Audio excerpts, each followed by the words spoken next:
Wabarakatuh. Waalaikumsalam warahmatullahi wabarakatuh. Yang terhormat Bapak Presiden Republik Indonesia, Bapak Joko Widodo, beserta jajaran Menteri Kabinet yang hadir pada sore hari ini. Ya. Mohon maaf Pak, tadi foto saya ada. Mohon maaf Pak. Tapi saya saksi Pak, di semua acara event terkecil pun di negara ini, foto Bapak selalu hadir. Saya pastikan Bapak itu. hadir. Saya pastikan. Bersebelahan Dengan Pak Ma'ruf Amin. Jadi Bapak jangan khawatir. Event terkecil di RT aja Pak, Bapak ada. Apalagi event-event besar. Jadi saya bangga sekali bisa hadir di sini. Karena memang ini sebenarnya habitat saya yang asli itu sebenarnya seperti ini Pak. Inilah habitat Bapak sebenarnya di tengah orang-orang proyek, insinyur, orang-orang penting. Karena saya terlalu sering berkutat dengan pelawak, jadi memang agak berbeda. Tapi kali ini saya terus terang saya mengajak, ini termasuk sekretaris saya Pak. Kalau Bapak Jokowi kemana-mana kan juga didampingi Pak Mensesnek. Ya, luar biasa. Kabinet yang luar biasa memang. Betul, karena memang kabinet ini luar biasa. Karena Pak Mensesnek ini bukan hanya namanya juga sekretaris, bukan hanya mencatat, menginventaris. Tapi juga Bapak ini selalu dipraktikno. Ya. Jadi bukan hanya menulis gitu. Iya. Jadi makanya semuanya berjalan dengan baik. Iya, bukan hanya ngomong, nulis, dipraktikno. Iya Pak ya. Luar biasa sekali luar Bapak mengamati ya.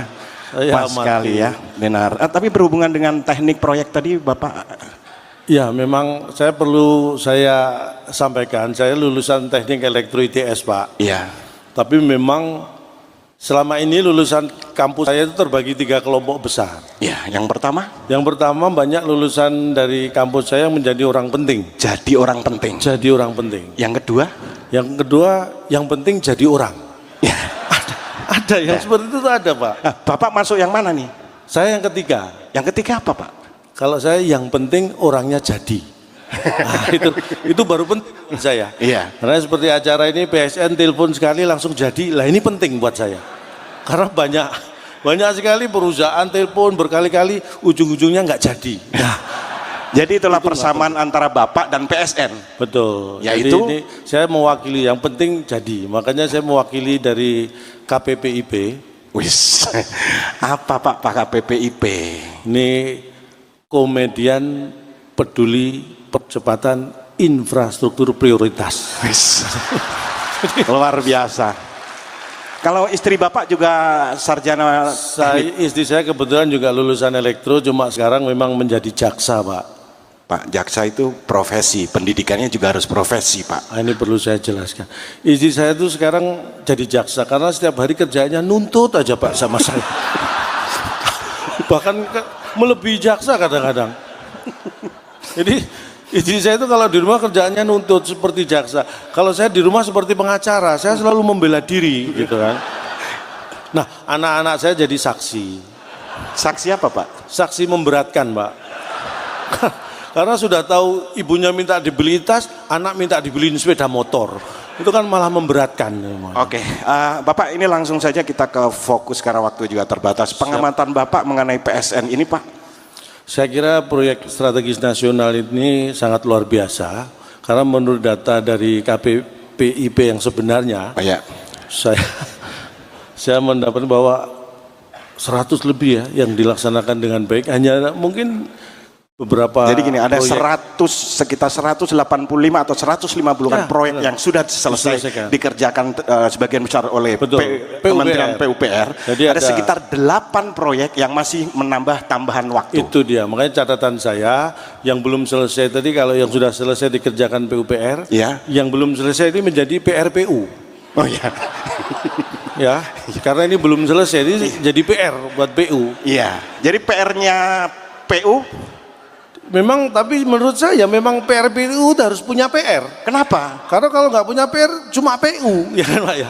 Namanya juga PRPU harus ada PR. Tapi menurut saya harusnya PR-nya cukup 1.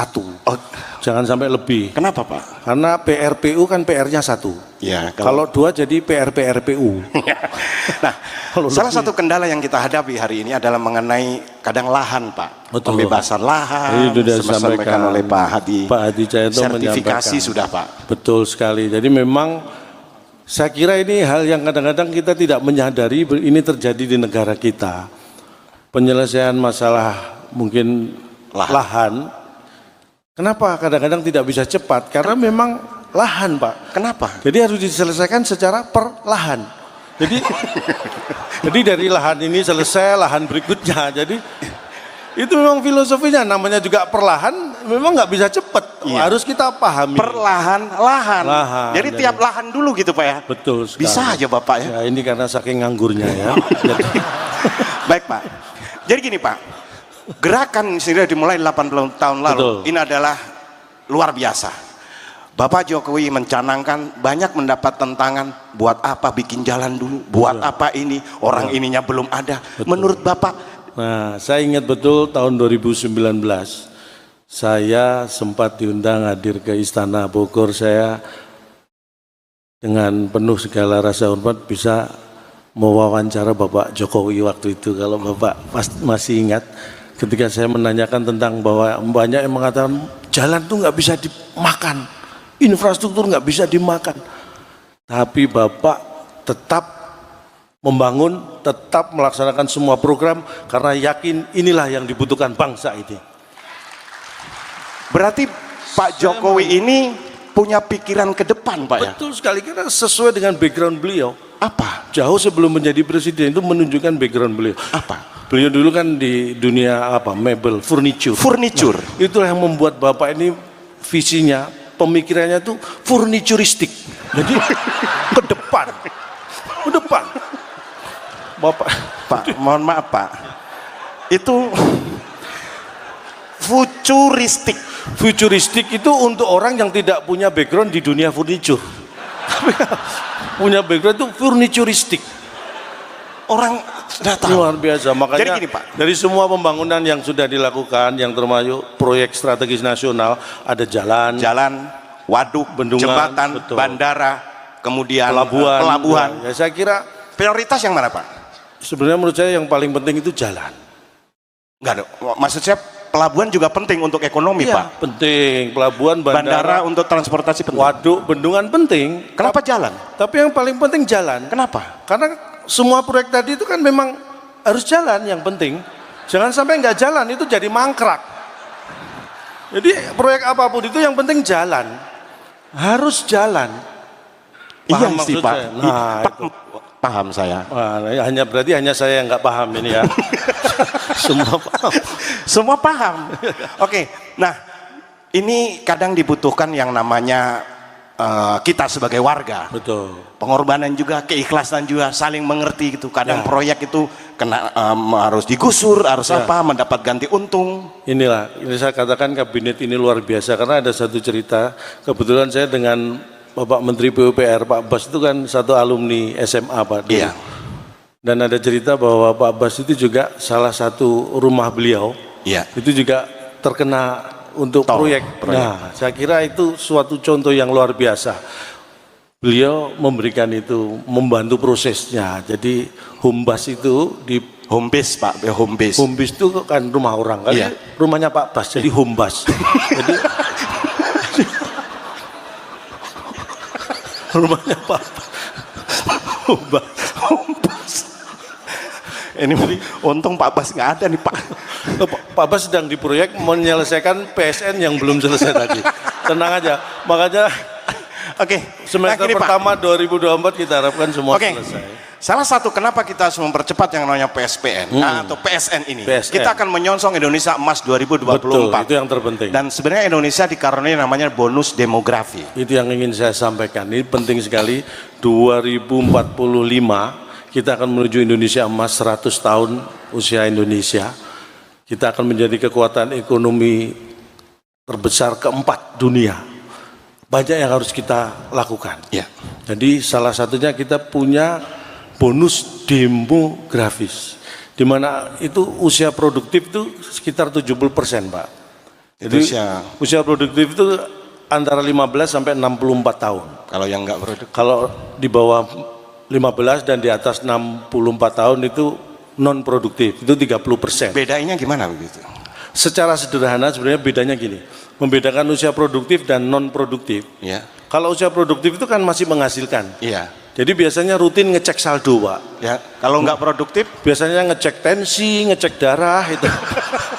Itu rutin. Jadi kalau itu aja lebih sering mana ngecek saldo atau ngecek tensi, nah itu kelihatan mana yang produktif dan tidak produktif. Tapi, dan salah satu bonus lagi dari Indonesia adalah sebuah negara besar, betul, dengan beragam suku, bangsa, ribuan pulau. Ini menjadi potensi yang sangat luar biasa. Banyak orang melihat ini kendala, ini masalah. Tapi kalau kita berpikir positif sebagai negara yang luar biasa, itu semua adalah sebenarnya bonus. Itulah kekayaan, sumber kekayaan kita.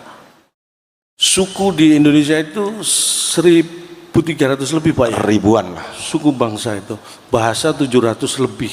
Kenapa? Pulaunya aja 17.000 lebih. Tapi kita kaya dengan suku-suku bangsa karena apa? Karena memang kita punya ciri khas yang luar biasa. Di Indonesia itu kenapa suku bangsanya banyak? Karena misalnya nih, suku Jawa misalnya menikah dengan suku Sunda, akan ada suku baru. Suku apa? Makanya bertambah syukuran. Jadi mohon maaf, Pak. Suku Batak kawin sama suku Sunda. Jadi ada syukuran pasti. Nah, itu suku baru, setiap ada acara pernikahan itu syukuran. Makanya kita itu adalah sumber kekayaan yang harus kita pahami. Iya. Dan karena ini memang acara dari proyek. Tapi ada satu, Pak, yang Bapak mau katanya sampaikan. Ada yang salah baca data mengenai jalan. Nah, ini ya, memang hati-hati membaca data ya, karena kita tidak bisa percaya begitu saja. Hanya ada orang yang salah membaca data atau mungkin memang disalah-salahkan ya, supaya datanya. Tapi kalau saya bicara data, saya yakin saya besar karena saya tidak berdasarkan hanya database, Pak. Hanya database itu sangat terbatas. Apa? Ya paling harapan kita, Lorena, ya kan, Keramat Jati, doa ibu. Itu apa, Pak? Itu database. Jadi sempit sekali. Kalau data itu harus. Kalau data truk ada nggak, Pak? jadi data itu harus kita gunakan untuk mendukung ya, apapun keputusan yang kita ambil itu perlu data. Insya Allah jalan yang dibangun itu akan menjadi jalan yang lurus, jalan yang diridhoi oleh Allah Subhanahu wa Ta'ala. Amin. Dan ini karena semua proyek strategis nasional itu butuh percepatan. Ini saya tampil di acara PSN ini juga akan saya percepat, Pak. Karena ini mendukung program. Kalau saya lama-lama kan ini, karena mohon maaf karena memang setelah ini ada agenda yang secara waktu tidak bisa dimundurkan dan tidak bisa dimajukan. Apa? Azan maghrib. Oh iya. Jadi mungkin saya tadi diminta untuk Pak Arsyad, saya diminta panitia untuk menyampaikan materi, Pak. Saya diminta memberi materi, tapi saya pikir orang saya berdiri di sini itu dalam rangka memenuhi kebutuhan materi gitu. Kok diminta memberikan materi gitu. Terus saya bawa pulang materi apa? Nanti istri saya profesi jaksanya semakin kuat.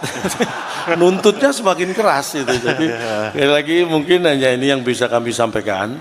Saya kira acara seperti ini perlu rutin. Boleh tepuk tangan, santai aja, Pak. Santai aja. Santai saja. Karena terus terang tadi pagi saya juga bersama beliau Bapak Presiden naik kereta cepat dari Jakarta ke. Gimana rasanya? Wah, ini nggak ikut, Pak. Jadi saya perlu cerita. Jadi kereta cepat luar biasa cepat. Saya belum naik, udah turun. Saking cepatnya. Ternyata saya noleh, saya memang belum disuruh naik ternyata. Itu tapi kencang, bener. Saya tadi ditanya, Cak, gimana rasanya naik kereta cepat?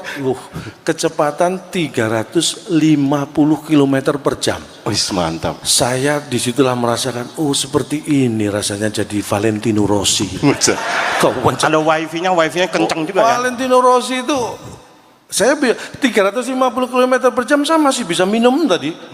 Valentino saya lihat nggak sempet ya minum. Hebat kita berarti, Pak. Pokoknya ini luar biasa. Tadi itu juga lompatan yang kita lakukan. Ini mudah-mudahan memberi manfaat yang seluas-luasnya. Kereta cepat dan LRT saya juga diajak. Digitalisasi cepat juga penting. Betul sekali, digitalisasi. Saya hadir di sini aja karena digital, Pak. Iya. Karena begitu antara PSN dan manajemen secara digit sudah cocok. Nah, saya hadir. Digital. Jadi, maksudnya wifi Pak, digital itu kayak digital. Saya itu di rumah untuk membantu profesi saya butuh data, butuh ilmu, makanya wifi di rumah saya itu kenceng banget. Saya langganan paling mahal, paling kenceng. Kalau Bapak Ibu nyoba di rumah saya itu wifi begitu login langsung lock out. Itu kenceng banget. Ini mahal nih siapa ya? Oke. Dan di ujung tadi luar biasa sudah diserahkan yang namanya buku. Betul. Jadi untuk bisa dibaca-baca. Ini bicara masalah buku. Saya walaupun pelawak, saya punya hobi membaca sejak awal sekolah. Makanya pinter ya Pak ya? Ya sebenarnya pinter itu relatif. Tapi saya secara ilmu bisa diadu lah. Tapi memang kenapa saya memilih jadi pelawak? Karena saya merasa bakat saya itu melawak sejak SD saya itu Pak. Karena waktu SD kalau saya terima rapot, kalau saya tunjukkan ke orang ketawa Pak, lihat rapot saya. Ini bener. Disitulah saya, apa bakat saya ngelawak gitu ya. Saya belum ngomong itu Pak, baru lihat rapot saya udah ketawa. Makanya saya tingkatkan terus sampai. Tapi sayang tidak didukung orang tua karena Bapak Ibu saya dulu kalau saya tunjukkan nilai rapot saya tunggu lama nggak ketawa-ketawa. Saya malah dimarahin itu. Jelek berarti. Nanti harus pentingnya membaca dan membaca itu penting sekali. Makanya saya dulu hobi banget beli buku. Karena prinsipnya dengan punya banyak buku itu yang ada dua yang saya ambil ya. Yang pertama kita akan memperkaya diri dengan ilmu. Kemudian dengan punya banyak buku kita akan memperkaya diri secara fisik. Kita bisa menjadi tuan tanah Pak. Kayak BPN banyak. Makanya sertifikat bisa banyak saya karena dengan punya banyak buku saya jadi punya banyak halaman. Jadi halaman saya banyak. Nanti diurus sertifikatnya. Satu buku aja halamannya bisa 50 lebih Pak. Nah, kalau saya punya 100 buku apa enggak 5.000 halaman saya punya itu ya. Bisa diurus sertifikatnya Pak Hadi. Pak Hadi mohon dibantu. Halamannya luas. Tapi hidup itu memang kadang-kadang memang suka baca ya. Saya itu suka baca, penting sekali. Membaca itu penting. Bahkan untuk hal yang kayak contohnya saya dulu SD, SMP, teman-teman saya bolos Pak, saya baca. Baca apa? Saya baca situasi. Kalau aman saya ikut bolos. Udah Pak, ini keburu maghrib. Pernah Pak. Karena saya pernah sekali lalai membaca waktu itu. Janjian sekolah bolos Pak. Kalau bolos kan lompat pagar. Itu janjian nanti jam 7 kita lompat pagar bolos. Siap saya bilang gitu kan. Saya lupa membaca. Begitu jam 7 saya lompat pagar. Saya bukannya bolos, saya malah masuk. Ternyata tadi saya sudah di luar. Saya nggak baca situasi. Sudah di luar saya lompat, malah masuk. Akhirnya saya bukan bolos malah jadi murid teladan.